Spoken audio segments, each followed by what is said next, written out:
আজকের ক্ষমতা আছে বলে আপনি সাধারণ শিক্ষার্থীদের উপর যেভাবে পাখির মতো গুলি চালাচ্ছেন, এটার হিসাবও আপনাকে একদিন দিতে হবে। আমরা 1971 সালে পাকিস্তানের সাথে যুদ্ধ করছি বাসার জন্য, আর এখন যা দেখতাছি আমরা ওই দেশেই থাইকা ওই সেম যুদ্ধটা আজকে করতেছি শুধু নিজেদের পেটের জন্য। সৌদি আরবেও ছিলাম, ওমান ছিলাম, এখন বর্তমানে দুবাই আছে, 3 বছর পার হয়েছে। কখনো একটা মিনিট আমি ফ্যামিলি ছাড়া থাকিনি। আসসালামু আলাইকুম। চলমান কোটা সংস্কার নিয়ে বাংলাদেশে যে নৈরাজ্য সৃষ্টি হয়েছে, আমরা চাই এর একটা সুস্থ সমাধান হোক। দেশটা আমাদের সবার, আমরা শান্তিতে বিশ্বাস করি, অশান্তিতে নয়। পুলিশ ভাইদের কাছে আমার একটা প্রশ্ন, আপনি কার বুকে গুলি চালাচ্ছেন? তারও কারো না কারো ভাই, কারো না কারো সন্তান। ভুলে যাবেন না, আপনিও একদিন ছাত্র ছিলেন। আজকের ক্ষমতা আছে বলে আপনি সাধারণ শিক্ষার্থীদের উপর যেভাবে পাখির মতো গুলি চালাচ্ছেন, এটার হিসাবও আপনাকে একদিন দিতে হবে। আমরা প্রবাসীরা আজকে 3 দিন ধরে ফ্যামিলির সাথে যোগাযোগ করতে পারি না। সব ধরনের যোগাযোগ ব্যবস্থা বন্ধ করে দেওয়া হয়েছে। এর সাথে কষ্টের আর কিছুই হতে পারে না। প্রতিটা প্রবাসীর দেহটা দূর প্রবাসে থাকলেও মনটা ওই স্বদেশে। মাননীয় প্রধানমন্ত্রী, আমরা চাই অতি দ্রুত যৌক্তিকভাবে চলমান সংকট নিরসন হোক। আমরা চাই না আর কোনো ভাই বোনদের রক্ত ঝরুক, খালি হোক কোনো মায়ের কোল। আমরা শান্তি চাই, শান্তি চাই। চলমান পরিস্থিতি খুব দ্রুতই শান্তিতে রূপ নেবে, স্বাভাবিক হয়ে যাবে সব কিছু, এমনটাই প্রত্যাশা রাখি ইনশাল্লাহ। আসসালামু আলাইকুম।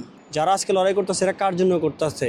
যারা আজকে কোটা আন্দোলন করতেছে এরা কার জন্য করতেছে? এরা শুধু কি ওনাদের জন্য করতেছে, নাকি ওনাদের সামনে যে প্রজন্ম আছে তাদের জন্য করতেছে? তারা তাদের নিজের যদি চিন্তা করতো তাহলে তারা ফেসবুক পোস্ট দিয়ে তারা ওইটা চেষ্টা করতো চালায় যাওয়ার। কিন্তু তারা মাঠে নামছে কী জন্য? না খায়া না ঘুমায়া কত ভাই শহীদ হয়ে গেছে গা, আল্লাহ তাদেরকে জান্নাত নসিব করুক। জানি না কোন মায়ের বুক খালি হয়ে গেছে গা, হয়তো অনেকের বাবা মার একটা ছেলে ছিল, সেও চলে গেছে এই কোটা আন্দোলনে, তার ফ্যামিলিটা নিঃস্ব হয়ে গেছে। এটা কেউ দেখবো না, সবাই দেখবো কোটা আন্দোলনের বিজয়। তবে আজকে যদি এই কোটা আন্দোলনটা যদি তারা জয়ী হয়, ইনশাল্লাহ আমার মনে হয় যে আমার বাইরে যারা দুনিয়া থেকে চলে গেছে আন্দোলনে, তাদের আত্মারাও শান্তি পেব। তো সবাই তাদের জন্য দোয়া করবেন বেশি বেশি, আমরাও দোয়া করি। যারা আন্দোলন করতেছে এদের আন্দোলনটা আপনি একটু ফলো করে দেখছেন কিনা জানি না। যারা হরতাল অবরোধে কত গাড়ি ভাঙে, ভাঙচুর করে, সরকারের কত ক্ষতি করে, কিন্তু আমাদের ছাত্রবাজারে এত মানুষ মারা যাওয়ার পরও তারা কোনো গাড়ি ভাঙে নাই।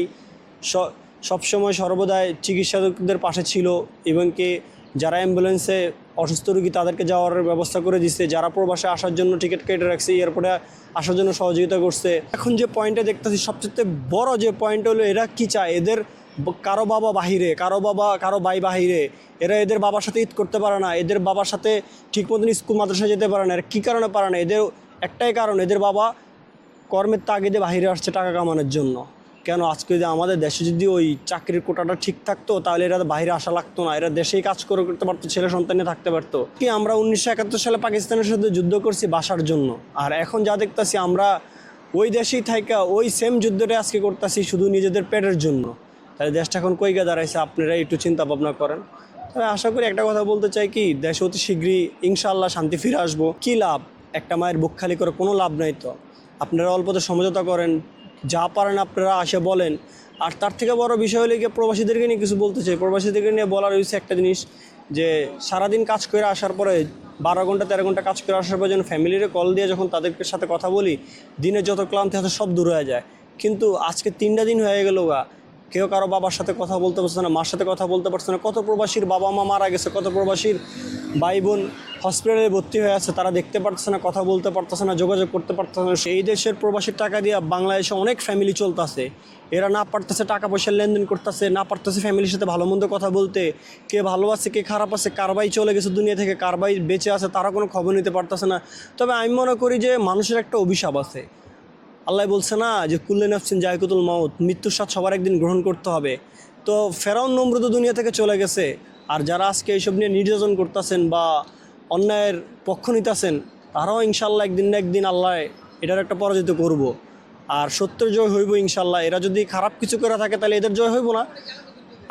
আমরা চাই না যে দেশের ভিতরে কোনো অরাজকতা সৃষ্টি হোক, আমরা চাই দেশে শান্তি থাকুক, আমার বাপ ভাইরা শান্তি থাকুক, আমার বোনেরা শান্তিতে থাকুক, রাস্তাঘাটে সেফলি চলতে পারে, ওনারা যাতে ওনাদের কর্মটা নিজের দেশে নিজে কিছু করতে পারে। আসলে আমাদের দেশে কোনো ভালো কোনো সায়েন্টিস্ট নাই, ভালো কোনো বৈজ্ঞানিক নাই, ভালো কোনো ইঞ্জিনিয়ার নাই, ভালো কোনো মেধাবী শিক্ষার্থী নেই। কেন জানেন?